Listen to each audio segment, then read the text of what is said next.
live from New York. It's the show that honestly has no idea what's going to happen in the next 2 hours. Let's go! We planned several things. I'm going to tell you right now, we have too much going on. Yeah. There is too many. I don't know if there's a segment all show without some bit. It might be too much, bro. And I don't know what our hit rate is going to be. I don't know either. Some of them are just going to miss, but true story, because Trevor Lawrence is no longer relevant, we don't have the Bugle guys anymore. We lost them. Yeah. Hold on. That's the one that he disowned Caleb. The Jags are on a bye. We don't need to go after them. But for the record, if the playoffs started today, they'd be in it. Oh. Oddly, the Chiefs would not. By the time they do start, we're starting with the return of the Ravens. Bad day for Danny. As we await the return of Lamar, Huntley and Henry provided plenty of offense as Baltimore bounced the Bears. There's not a good throw by Caleb there. Brou, are your Ravens back? The box! The box. Hub's wearing his Raiders gear. The box. Yes. I know what everybody wants. I know what everybody's expecting. They want me to throw on the robe. What's going on? Put on the Jordans. Yeah.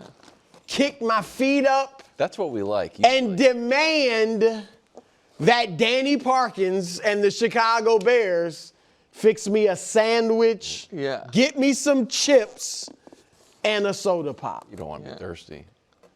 But this is more than fun and games to me. Oh. This is serious business. Yeah, this bit is about helping, encouraging the Ravens to get to the Super Bowl. The bit is S-Bob. So I'm not quite ready. I'm not quite ready yet. Okay. So I will use my cogent analysis to gauge where the Ravens are as they continue to grow and win and improve. And then when the time is right, I will give an audacious, full-throated celebration of my Ravens. Okay. Until then, I will go a little bit because it was a good win. Yeah. I will do a little and put the glasses on. Okay. But like the Ravens, playtime is over. As they got rid of the toys in their building last week, playtime is over. And from this point on, it is all about T7. Don't see, everybody can't steal. It's all about T7. Now, what is T7?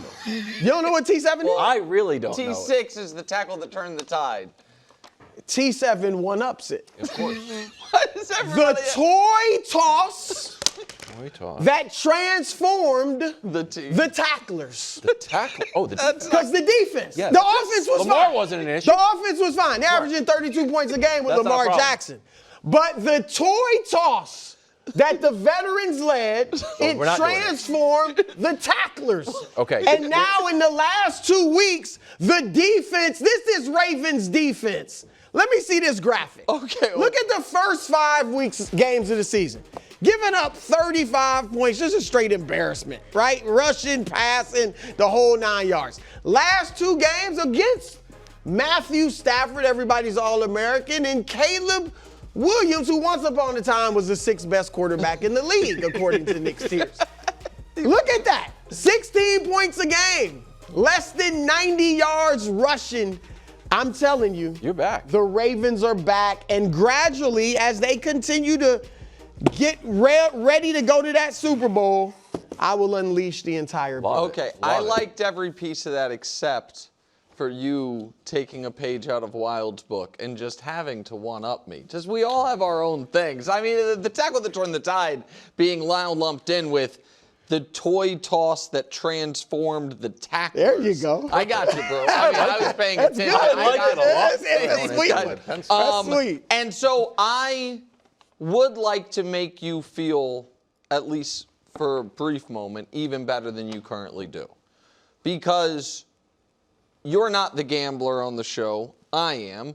And you don't care as much about Vegas odds as I do. Right.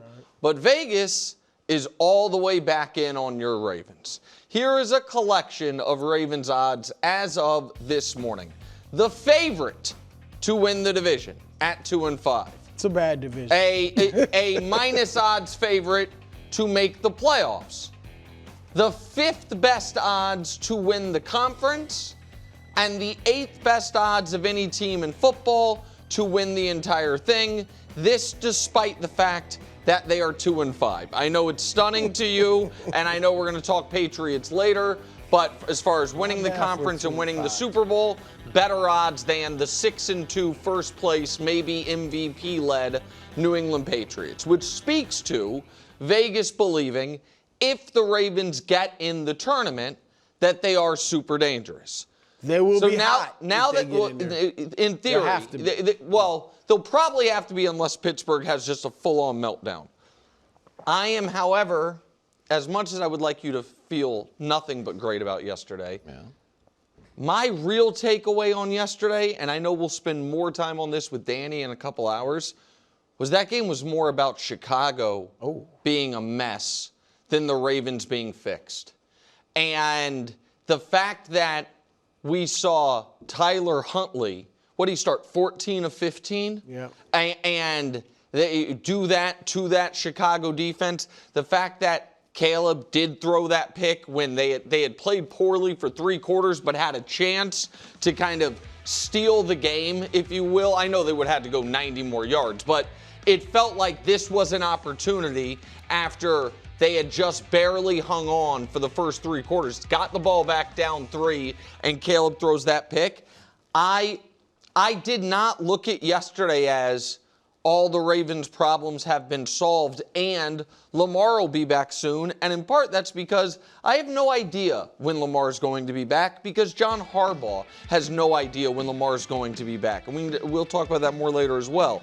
But I think that Vegas and Brou Wilds are a tad bit over their skis about a team that is currently still behind the Houston Texans and has the same record as the Las Vegas Raiders. 2-5 Baltimore at 2-6 Miami Thursday night. If Lamar plays and you win that game, well, here's that's a Friday robe game. I gotta feel it. Okay, Yes, that's a sneaky trap game. Miami? Well, the only thing about, look, If Miami I'm assuming Lamar's gonna play. Yeah. I think he's But if Miami is a broken team, but then all of a sudden they score 34 points, I think we're... So you don't think the defense is... I'm not saying they're top 10 defense in the league, but I think they've improved. Well, they certainly... Greatly improved. And we'll get better like last year. It's just the adverb there that I would maybe take issue with, the greatly. I think they are definitely improved.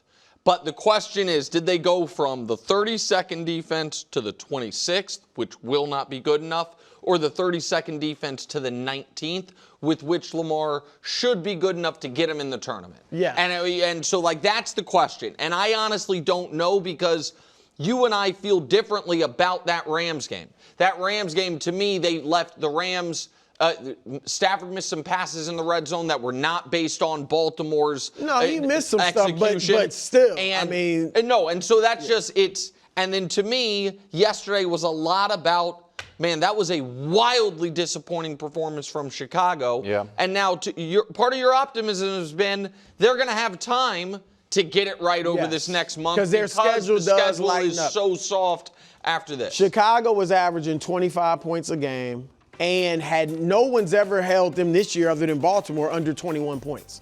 So there's something. I mean, the next They're off a bunch of wins until, I hate to say, the Patriots look at that are the hardest team. Well, they got the Patriots, the Packers, and then twice against the Steelers. Well, listen, I think the Bengals and Steelers games are hard. They're divisional games, but the rest of this row, they play, you could arguably, 4 of the 5 or 6 worst quarterbacks in football right now. Tua is hot. Well, watch out for this little trap game. I mean, Tua just had a great. 24 hours ago, we would have said Tua was on the cusp of a benching. I know. And then obviously Dylan Gabriel and Justin Fields or whoever the quarterback is at that time. 55% chance to make the playoffs according to the Athletic Ravens. playoff Yeah. predictor or something. Yeah. All right, head to Pittsburgh. All week, Aaron Rodgers said it wasn't a revenge game, and he was right because it was J-Lo who looked like he was waiting for tonight.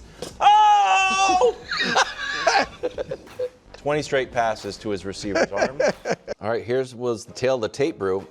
Jordan Love, better completion percentage, way more yards, 360 to 220. More yards per pass, 3 touchdowns, no interceptions, and a passer rating of 134. It was that monster game that we were speculating could Aaron have. J-Lo had the exact one. Yeah. It was Brian Gutekunst was like, thank goodness. What do you make of Jordan Love outplaying Aaron Rodgers? It's what I expected. It's what I fully expected. J-Lo was my preseason pick for MVP. Correct. So you guys know I think he can ball. I understand he has some things he's got to improve on, but I think he is a very good quarterback on his way to becoming a great quarterback. And so yesterday, I actually think yesterday, maybe even subconsciously, was huge for him. Oh, yeah. Oh, yeah. Right? I mentioned it in the Bud list, officially taking the torch from Aaron Rodgers. And not that he and Aaron have a rivalry or anything, but that was your predecessor. Just like Rodgers followed Brett Favre, the Hall of Famer, you're following Aaron Rodgers, and you're supposed to be their third straight great quarterback. And I think yesterday will really do something for him mentally. And in the game, Nick, we know he also tied Favre's record for 20 straight completions in a game. That's huge with a franchise like that. But I thought even though he's only got 2 interceptions this year, there have been a few J-No moments. Of course, where they haven't picked it off, Correct. but they could have. He probably could have 4 or 5 interceptions. Right. Our friends at Pro Football Focus call those turnover-worthy plays. Yeah, there you go. Yeah. And so yesterday, unless I'm mistaken, I don't remember him having a J-No moment. I thought everything was pretty clean. He made some great plays. Now, his tight end is fantastic. Tucker Kraft. Yeah, and he helped him out on a few plays, but he just got Christian Watson back. That was his first game back. So the receiving core, which is already solid, is getting better. Jaden Reed's still not back.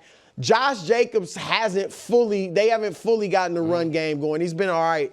But I thought Jordan Love was fantastic, and it was an official passing of the torch. Yeah, listen, I think you should.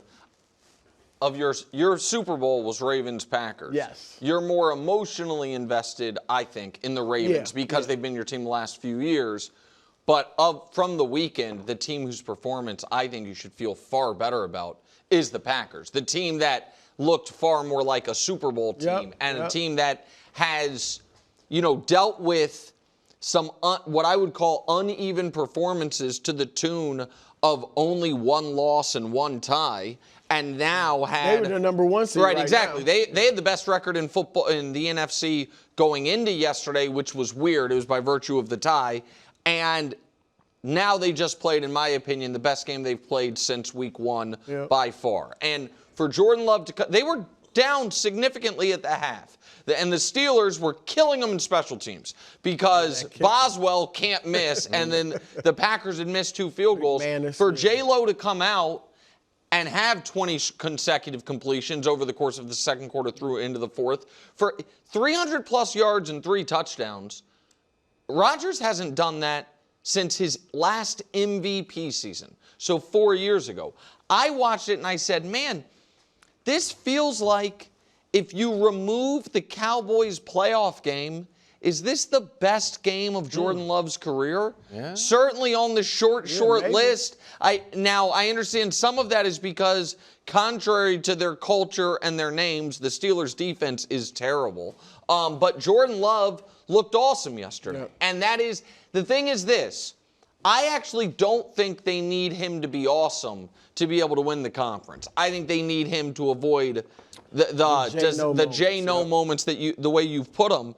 But when he plays like that and the defense looks the way it did, particularly in the second half, Rodgers made the one huge play off script. Other than that, I thought that, and I know it says 25, but that one touchdown late was not meaningless, but close to it. They're down 16 with 2 minutes and 10 seconds left. They get a score. I thought the defense played really well. That's when they look like the conference favorites.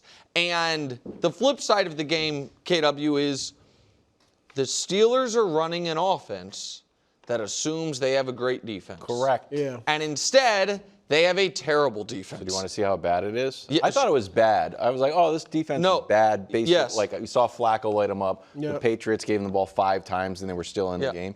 I didn't realize it was historically bad. Oh, the last 5 seasons. I don't know how bad. Yeah, recent history. Recent history.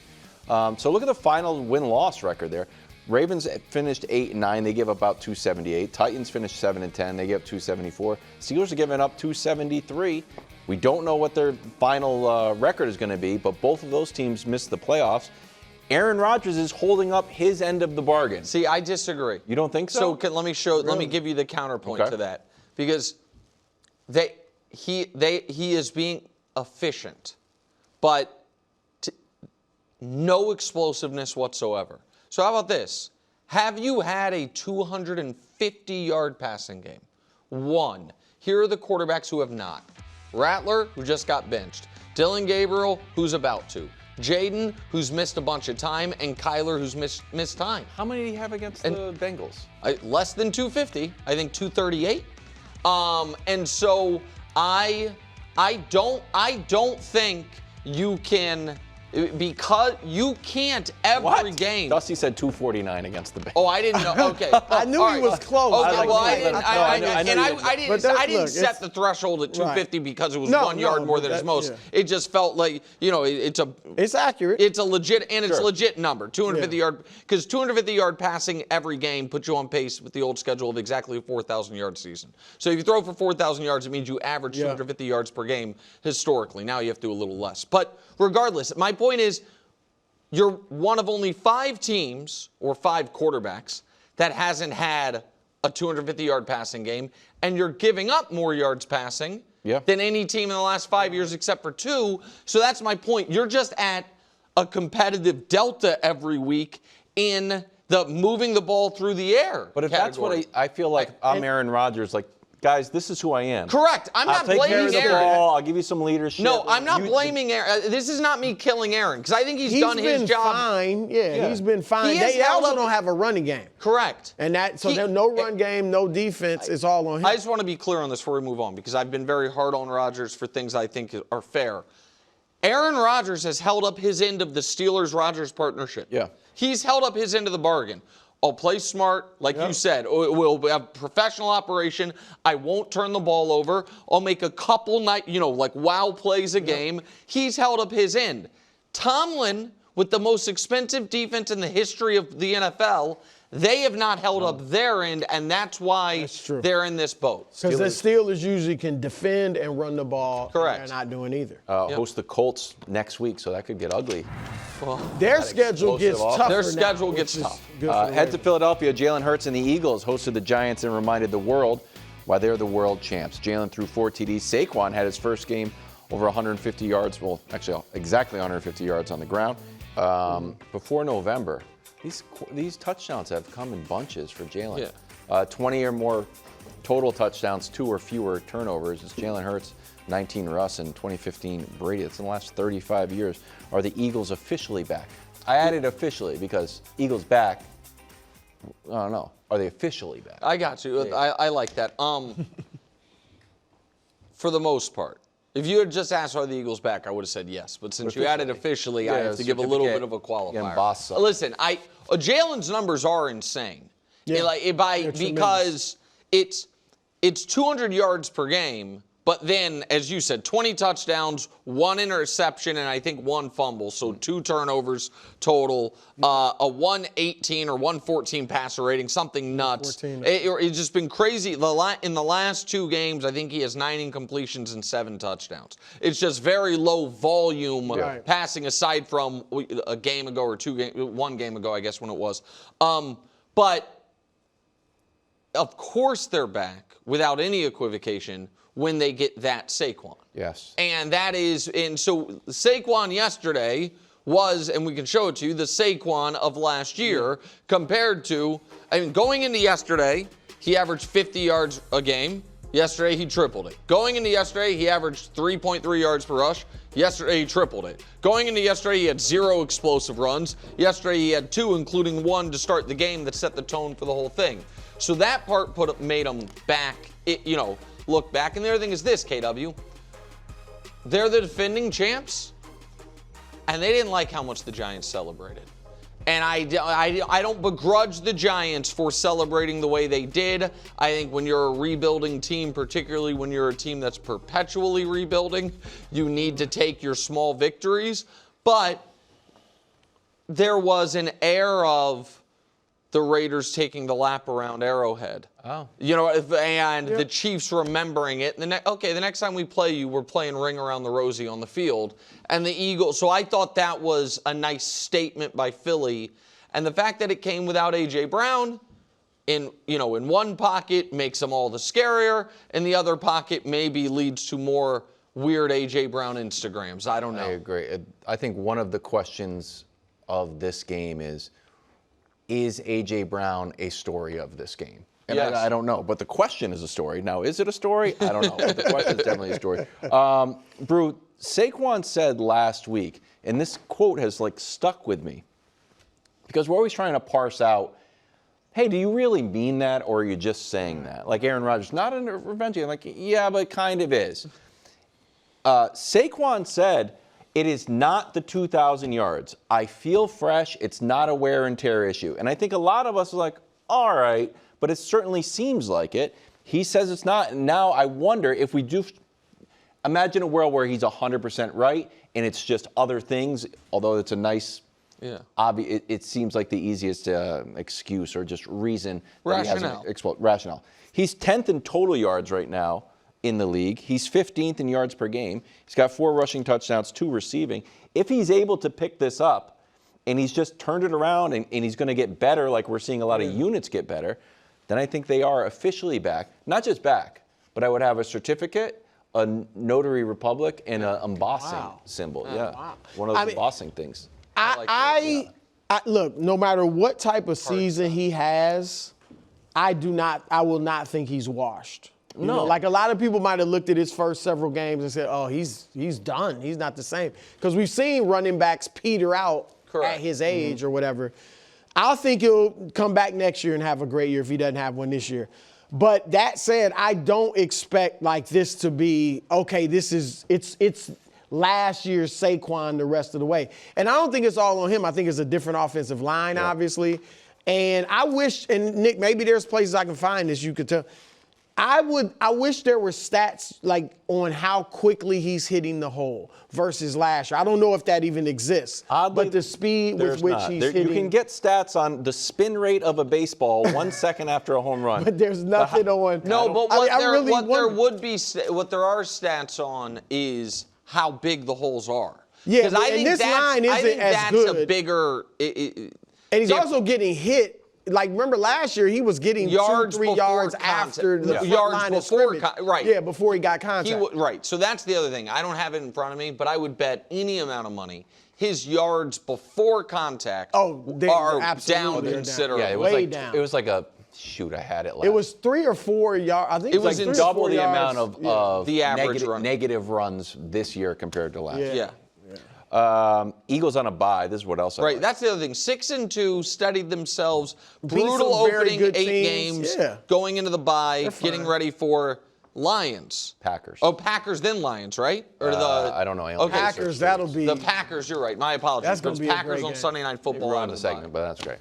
Brou, this is exactly what you asked for. Ties the series at 1. Complete game. Game 3 is tonight. Coverage begins at 7 on Fox. First back-to-back complete games, and Snakes fans know this. Yeah, since Curt Schilling. Curt Schilling, 2001, legendary Snakes. 2001, so that's Schilling and Randy Johnson. Yeah, first back-to-back postseason complete game. No, it brings me back to my earlier days when it was fairly commonplace to see guys go complete games. And I think, Nick, you've been talking about if the Blue Jays win, it'll be because of the Dodgers bullpen. And I thought one of the ways the Dodgers can counter that is if you can get Snell, Yamamoto. Whether it's a complete game or to go 8 or something like where you don't have to go to that bullpen. And Yamamoto's been phenomenal. Don't worry, Coach. We got Scherzer on the mound tonight. Phenomenal. Everybody loved it. Yeah, Coach is a big Blue Jays fan. We got Scherzer tonight. Don't worry about it. Fantastic highlights. Coverage begins at 7 on Fox. We're going to head back to football. Oh, my goodness. And we're headed to New England, where the Patriots won their 5th game in a row, dispatching of the Browns, even though Myles Garrett had a career day. I told you I wasn't too worried about him. Guy had 5 sacks, wanted to get more. Started complaining they took him out.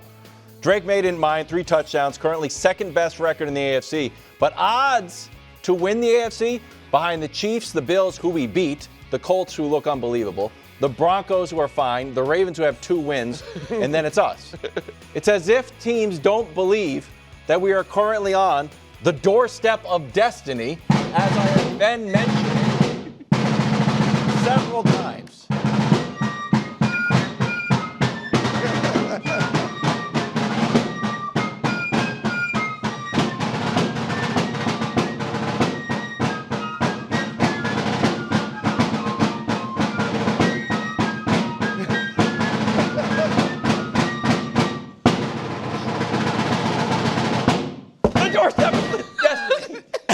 We're back, everybody. It's been a long time since we've been this good, so we don't quite have everything down yet.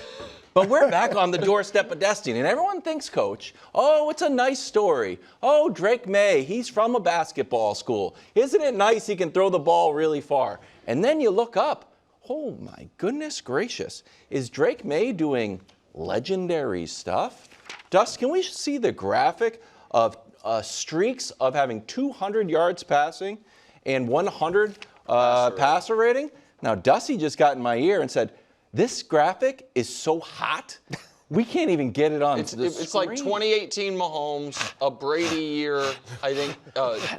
Just say what it is, KW. It's crazy. It's burning my eyes. 2 Aaron Rodgers years, a Brady year, 04 Peyton, 18 Mahomes had 7, and 25 Drake May. Yeah.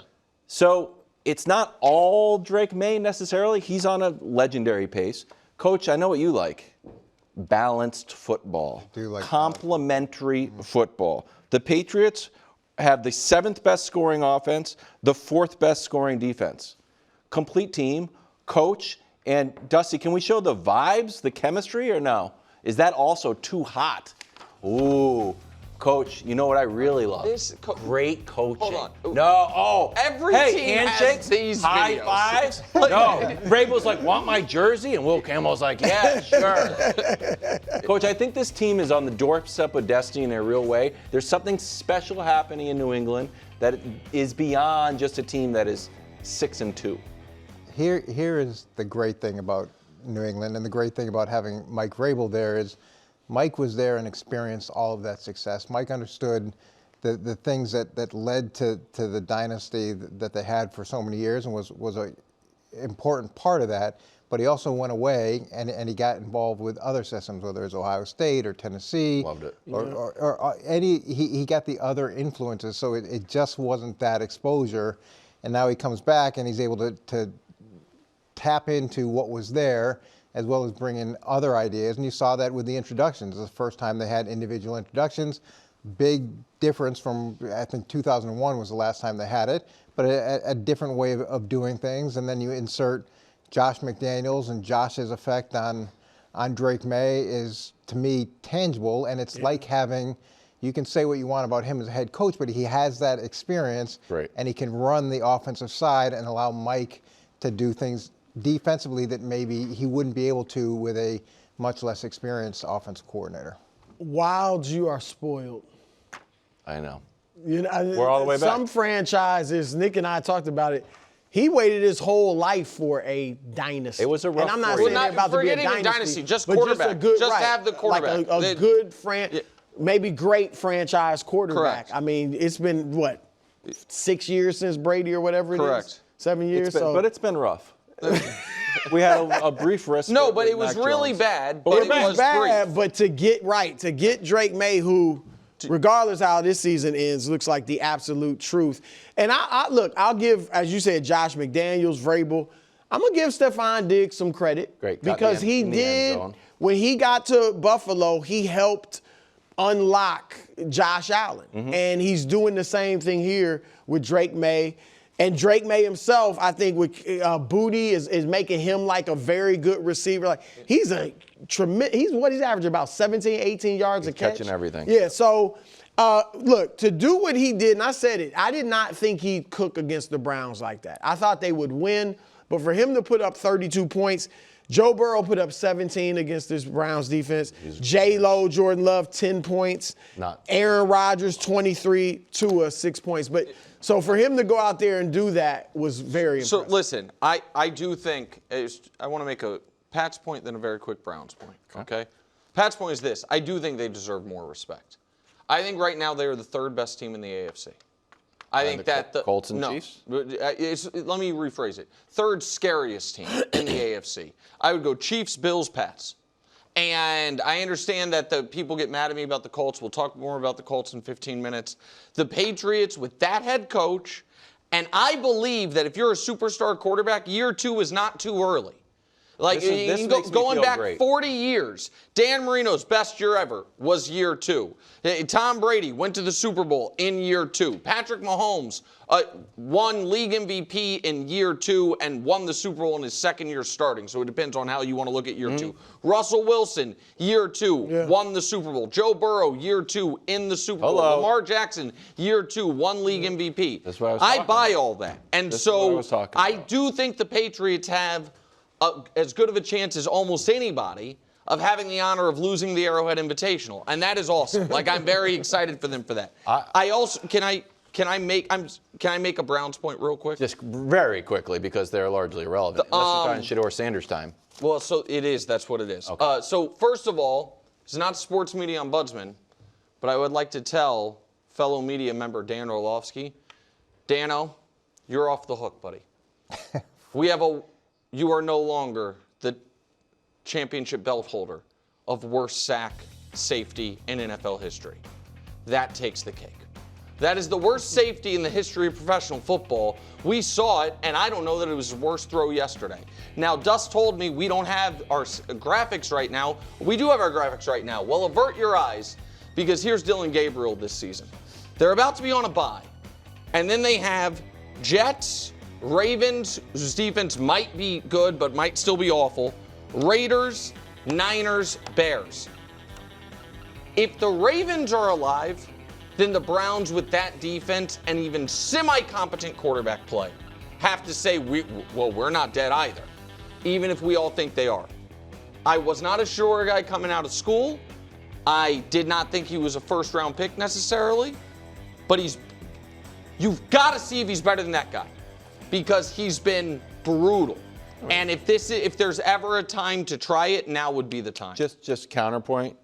I mean, 9th best defense, total yards per game, rushing yards, 2nd best. He was going up against a stellar I understand, defense. but I give him some grace. he has not been stellar. That hasn't been every game. The only concern I have, and I don't want to put this necessarily out in the universe, but the way that he's getting sacked is a problem. Oh, Drake. 29th, Drake May getting sacked.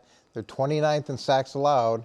I don't love the fact that they're 29th in penalties either. The penalties are bizarre. But the sack thing could derail the doorstep of destiny more than anything if he keeps getting hit at this rate. You don't have to believe that. We'll have you guys back next week. Thank you very much. The debut of the doorstep of destiny quadrant. I don't quite have it. We're still working on it. We're workshopping it. All right, we're going to head to Mile High, where the Cowboys fell flat. Dak threw for less than 200 yards, 2 picks, no TDs, while Bo Nix and the Broncos lit up one of the worst defenses in the league. All right, Brou. So as far as the Cowboys, they're 3-4-1, but the report card has been pretty good overall. What grade are you giving the Cowboys this week? I know you guys aren't teachers and professors. No. But you've known students who were just kind of screw-ups almost from day one. You know, like early on, elementary school, they're the class clown. They never do their homework. You know, the dog ate my paper, whatever it is, right? One. And then they'll have a stretch, maybe 3-4 weeks, where they're all of a sudden doing their homework. They've aced some pop quizzes. They're paying attention. They're raising their hand and they have the right answer. Mm-hmm. And you start to think, it's clicked. Finally, they've got it. Yeah. And then they go back to their old ways. It was a tease. And that's what the Dallas Cowboys are. I don't know if they're a full-fledged tomato can like I called them a few weeks ago, but they are an absolute tease. Coach, they are never just bad enough where you just write them off. Last year, but that was based on injuries, right? Usually, they're just good enough to get your hopes up. Oh, here we go. And even Jerry's still talking about, I like the way we're executing. We're close. We're and he's close. talking about trading for a defensive player to make the difference. And so they are a tease. And so this week's grade, that was very disappointing. A T for Oh, T. that's going to mess up the It's a T for GPA. T. How do we even How do factor we that in? calculate this? We have a Well, report I like card. that. That's a. I like it. Is that less than 0? That is, it's not an F. I will not give them an F. They did play a good team, but I'm done with them. Go ahead. I don't think you can be totally done with them because of how they're a tease. Well, how potent this offense is, and this is the problem with being so lopsided. Is if your superheroes can't be superheroes, and that's going to happen. There's going to be some games where you're off, or you're just not clicking the way that you normally click, and you run into a defense like Denver, and they lead the league in sacks, and they can create problems that other people can't create, and then you get into the situation we saw. What's been frustrating to me is I thought about this time we would see some jumps defensively, and with just understanding how things work, with the fits, with working together, that there'd be some progress, and unfortunately that hasn't come. And now with Jerry talking about going to get a guy at the trade deadline, that ship has sailed. You traded away Micah Parsons, you made that decision, and then to try to sell the fan base on the fact that you're going to go get a guy like Micah Parsons at the trade deadline when you had Micah Parsons and you moved on from him. You can't have it both. You can't have it both ways. The talk was Crosby, or at least he was. That's idiotic. You had Micah. Right, but you had that guy. But you're absolutely right. If they could get Max Crosby, though, and it would be an admission that, like, we know they blew it with him. But if you can rectify it by getting Max Crosby, you don't think you do it? No, well, I do not, because I think. At what cost? It's going to be a ton of money, but not quite as much as it would have been for Micah. Oh, I think it would be close to as much as it would be for Micah. Is he in the last year? No, Crosby re-upped recently, so you wouldn't have to pay him, but immediately. But you'd probably. They're not going to. I'm not trying to dismiss what you're saying, Brew, because that is the rumor. You didn't create that, but it's nonsense. They're not trading for an impact pass rusher, because the whole idea was we traded away our impact pass rusher to add 4 players, which was really adding 2 players, but regardless. And it was an all-time egregious error. Here are the Cowboys' defensive ranks this year. We've seen this team for 5 years be fine defensively. Wow. And I was told that actually, when you really grind Jerry's special all 22, Micah was maybe a net negative defensively because he was just a liability against the run. And here's where Dallas, even the offense, doesn't get off the hook. And this is an oldie but a goodie, Brew. It's the same MO of the good Cowboys teams. Beat up on tomato cans, lose to the legit teams. Against teams with a losing record, 3-0, 40 a game, beating them by 13. Against teams 500 or better, 0-4-1. The offense still fine, by the way. 25 points per game is you should be able to win. You should be able to win some of those games. More than that. And allowing 34. So it is trading away Mike. And by the way, Micah Parsons shows up nights like last night, and Chris Collinsworth is like, here's all the different ways Micah Parsons has wrecked this football game. And so I just don't get it. Cowboys host the Cardinals next Monday. Thanks for watching. Subscribe here to get more from the show and to check out clips from other shows on FS1.